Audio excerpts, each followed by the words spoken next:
Lied Can Fly, podcast for contemporary art song.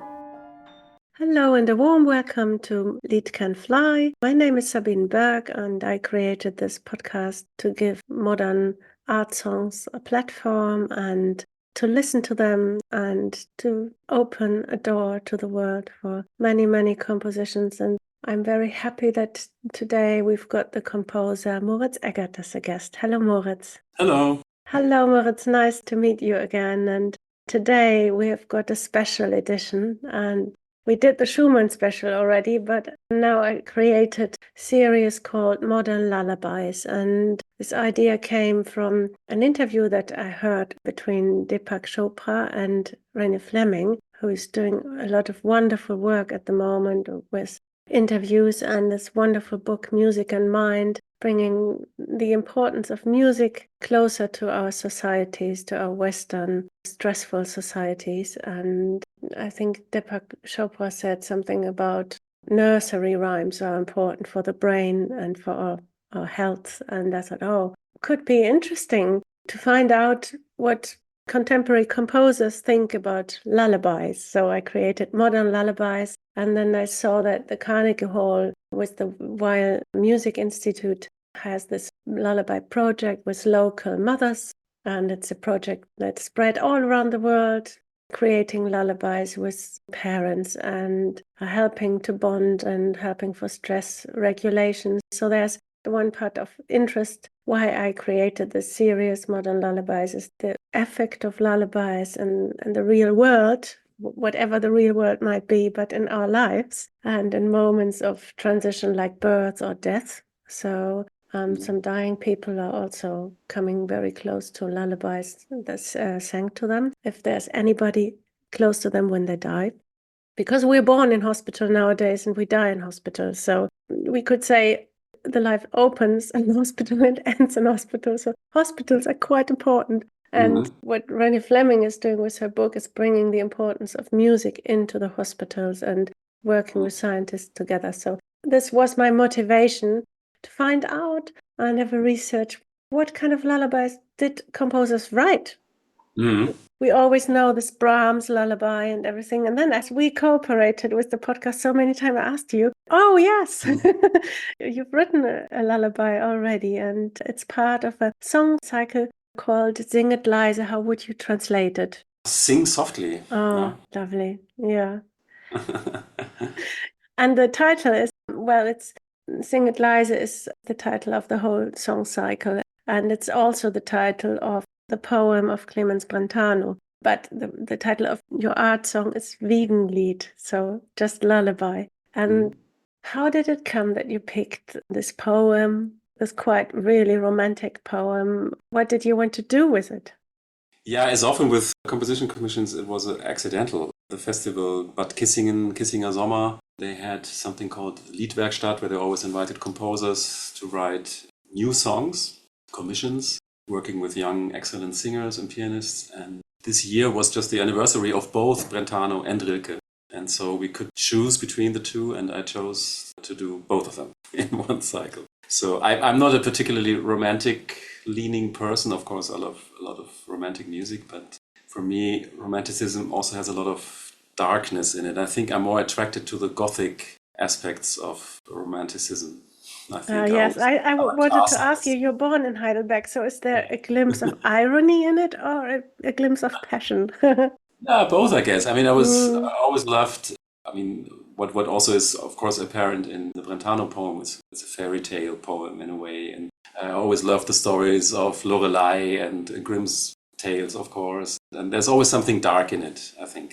It's no surprise that also the Grimm collection was done in the Romantic period, because people were suddenly interested in what's happening in these forests and castles, and what stories did people tell about these locations. So with Gothic, I mean that there's always a layer of something that is hidden, that is perhaps repressed, or we know that the 19th century was full of repression. It was probably the most repressed century in the history of mankind, actually.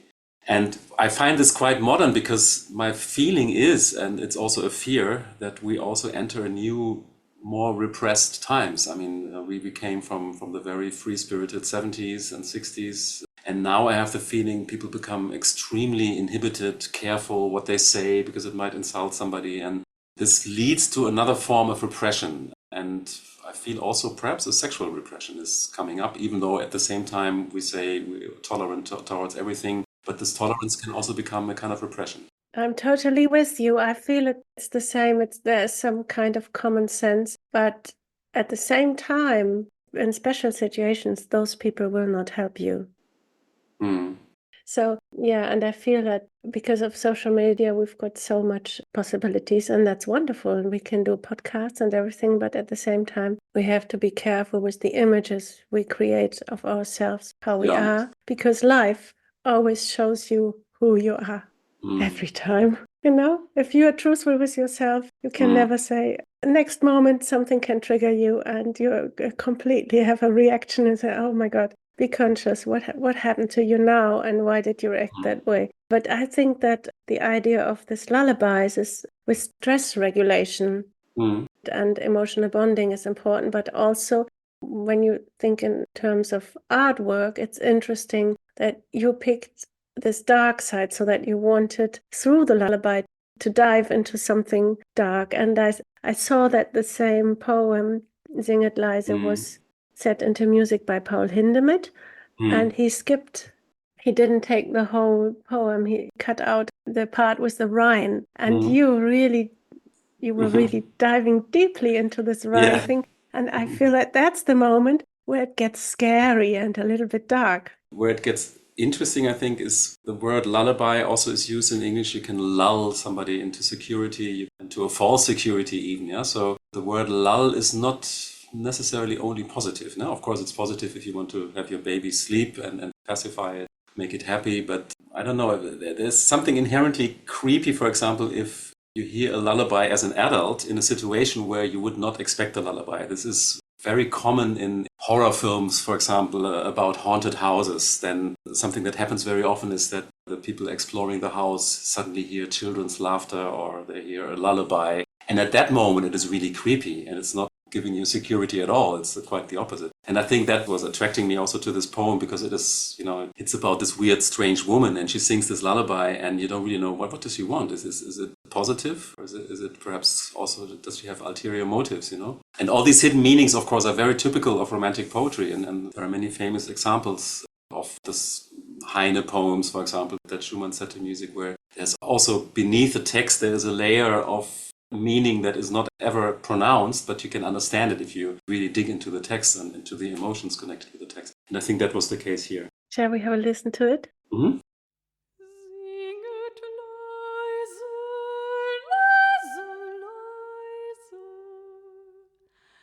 Singt ein flüsternd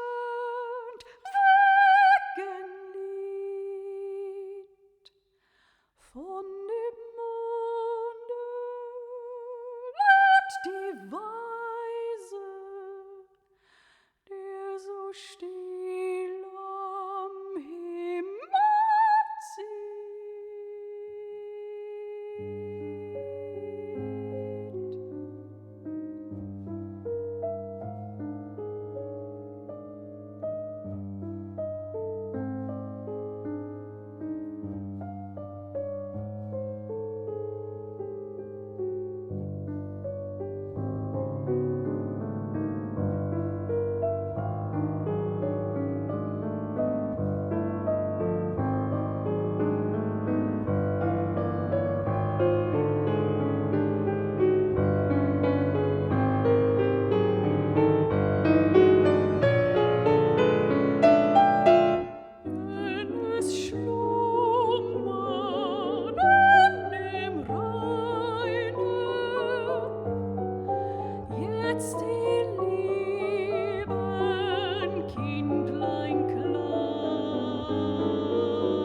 so süß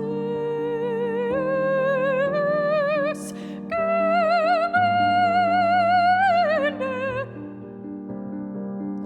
wie die Quellen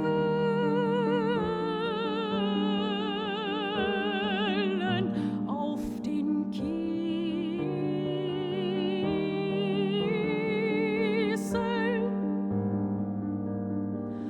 wie die Bienen die Linde, wie die Bienen die Linde, wie die Bienen die Linde, wie die Bienen die Linde. Summen, Murmeln, Flüstern, Riesen, Summen, Murmeln, Flüstern, Riesen, Summen, Murmeln, Flüstern. Summen, Murmeln, Flüstern, Riesen, Summen, Murmeln, Flüstern, Riesen, Summen, Murmeln, Flüstern. Summen, Murmeln, Flüstern, Riesen, Summen, Murmeln, Flüstern. Summen, Murmeln, Flüstern, Riesen, Summen, Murmeln. Summen, Murmeln, Flüstern, Riesen. Singt ein Lied so süß gelinde wie die Quellen. Auf den Kieseln wie die Bienen so die Linde. süß gelinde. Summen, Murmeln, Flüstern, Rieseln, singt ein Lied so süß gelinde wie die Quellen auf den Kieseln. Wie die Bienen die Linde, Summen, Murmeln. Flüstern, Riesen, flüstern, Riesen, flüstern, Riesen. Flüstern, Riesen, flüstern, Riesen, flüstern, Riesen. Flüstern, Riesen, flüstern, Riesen, flüstern,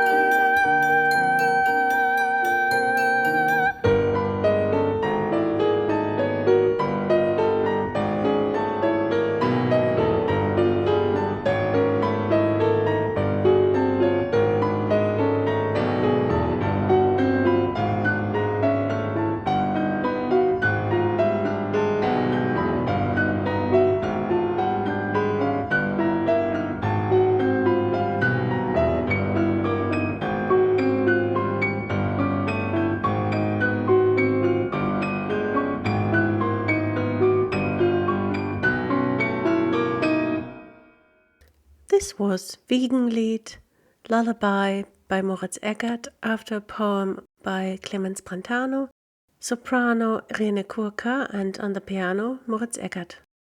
Now I'm going to read the lyrics. Wiegenlied von Clemens Brentano. Singet leise, leise, leise, singt ein flüsternd Wiegenlied. Von dem Monde lernt die Weise, der so still am Himmel zieht. Denn es schlummern in dem Reine jetzt die lieben Kinder klein.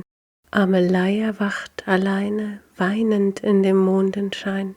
Singt ein Lied so süß gelinde wie die Quelle auf den Kieseln, wie die Bienen die Linde summen, murmeln, flüstern, rieseln. Thank you, Moritz, for this wonderful and creepy lullaby. And in the end, I feel there is no pianissimo. You just picked the opposite. That's so interesting. Yeah, of course. And it I like opens up.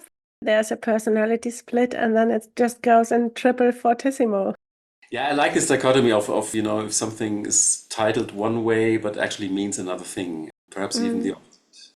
Yeah, and I like it because, modern lullabies doesn't mean that we have to present all warm and comforting songs, but it can be. So it's just an open space for music to be heard. And it's interesting that you're playing with the comforting effect of a female voice, but then you dig into some kind of insecure, dark areas, and then something is even exploding in the end.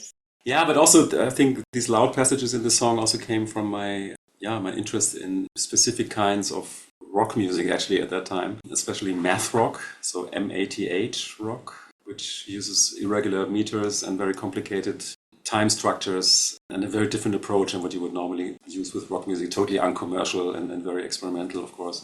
I listened to a lot of Slint at that time. This is a band. They put out one really famous album that was extremely influential until today in the 90s.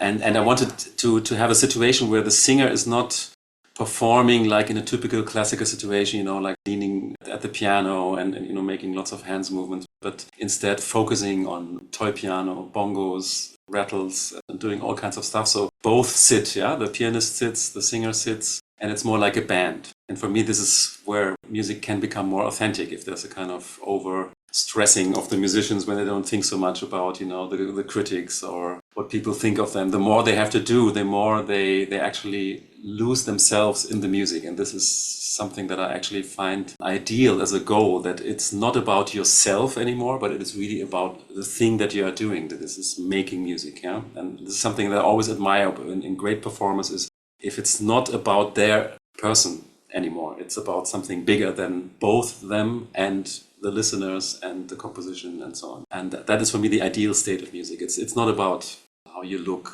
while you play or something. I was always adoring musicians that didn't care that they were actually sometimes ugly even when playing, like Glenn Gould. He was like making the craziest stuff at the piano, but it was because he was completely in the music and he didn't care. He just didn't care about what people would think how he plays, I mean, he did care in the end, but at least I always found that very impressive, if you reach the state of nirvana or bliss or whatever, where you really don't care anymore and it's only about the music. That is my paradise.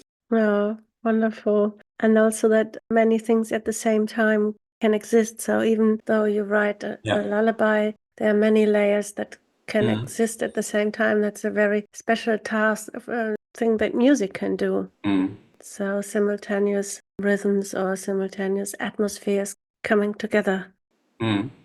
But was irony in this composition, or would you say it's totally serious? Or I think for me as a composer, it's impossible to compose without irony, but not because I only like funny things. That would not be the correct description, but because I always think that every tragic element in music always has an element of comedy in it. It can always tilt in one or the other direction, and that is because life is like that. Our life is never one thing only. This is why you sometimes have the feeling you have to laugh at a funeral, because life always wants the opposite. If one thing is dominant, then life says, hey, there's also this. So this is why children in school, they have trouble concentrating, because they look outside the window and then they see the playground and say, hey, I want to play right now. It's boring. The teacher tells me something, but I would rather do that. And that is because children are very, very close to life. They are very spontaneous. They react very honest. And even animals are like that. If you look at animals, how they behave, how they play, they always look for new things. A dog will always look for mysterious things in the garden, dig them up, and will always want something else. And so for me, nothing can only be serious. If I see something serious, I always try to see the funny in it. And if I see something that is only funny, then I always look for the serious thing in it. Always the opposite. And there's a balance in between, I think. And that is when we enjoy life, if it actually has challenges. We don't enjoy life if it's boring and safe all the time. We want the challenges. We want to be, we want to be in situations where we have to work, how to understand them and how to do something that we think is right. This must be a struggle. And we like the struggle. We like it that it's difficult. So that's probably my nature, that I want to have this in music as well. And at the moment, this year, you had many performances, like an opera, The Last Conspiracy.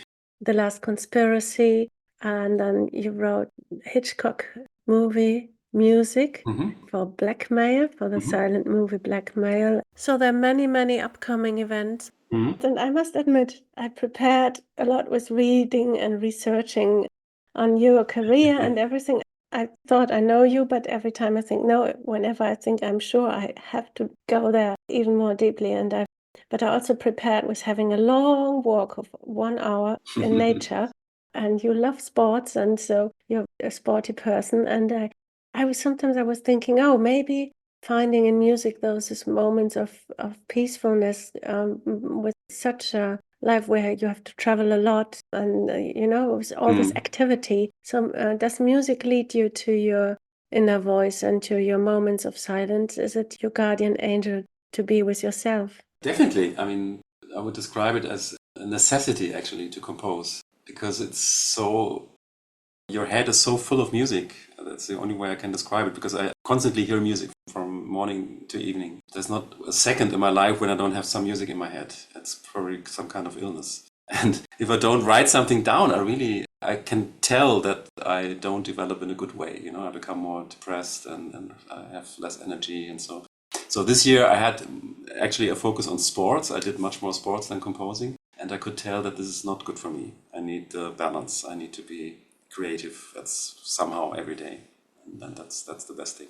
But sport also is a big motivator, because it's just a lot of fun, and I just enjoy more and more just being active and being outside, especially in nature. I think it's something that I missed a lot when I was in my 20s and 30s and 40s. I just did very little of that because I was spending a lot of time in front of desks and computers, and so that's something that I had to change, and I think it did change for the better. So I hope that everybody who's preparing to meet you now will also train a little bit.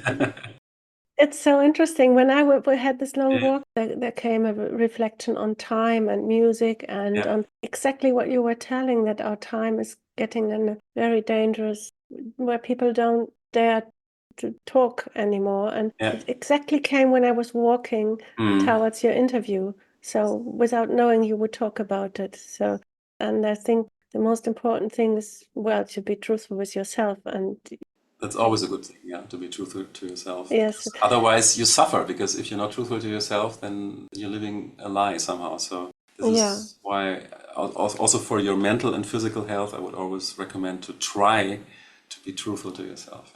And that's something very simple. And that's what if I hear music, you said that you try to keep this music for this lullaby more simple. And then maybe there's some reduction that helps also to have some moments of musical truth. I don't know if that exists, whatever. Absolutely. I mean, but in a moment, everything can be true, whatever moment it is. In the next moment, something else can be true. But it gets more intense when you have the courage to make it more simple.